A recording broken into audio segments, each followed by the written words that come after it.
کلات همه جا تو رو جا میکنه، تا به میداد نوچه ها رو رسوا میکنه. وقتی که میگی بدخوات و نفله میکنم، لرزش صدات مشت تو رو وا میکنه. وای من یه عمر زیر سایت نشستم، از اون زمین داراش دادی به دستم.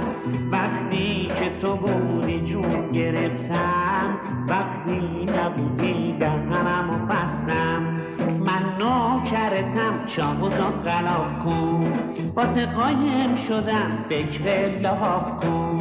من نوکرتم، چاقوتو غلاف کن، واسه قایم شدم فکر لحاف کن. چپ چرا عقب، چپ راست دو عقب.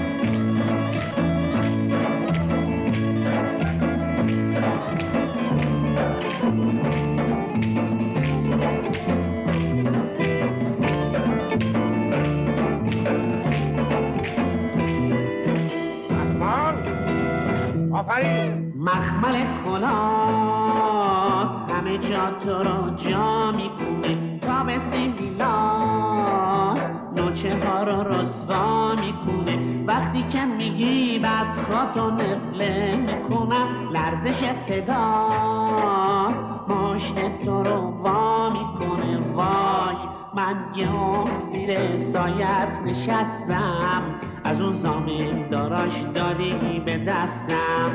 وقتی که تو بودی جون گرفتم، وقتی نبودی دهنمو بستم.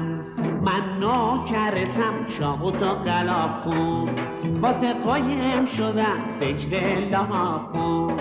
من نوکرتم، چاقوتو غلاف کن، واسه قایم شدم فکر لحاف کن. چپ باریکلا.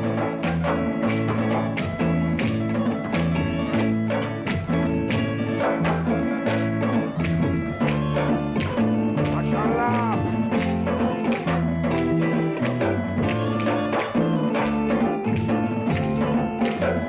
حالا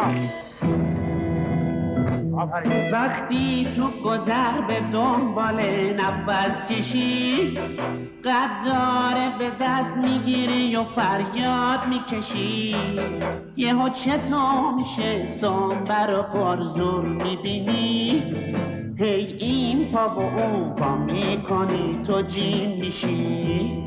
من چاکرتم، کفشاتو برکش، عصبانی نشو آب یخ و سرکش.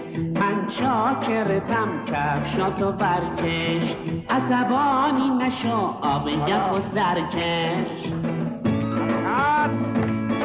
آفرین.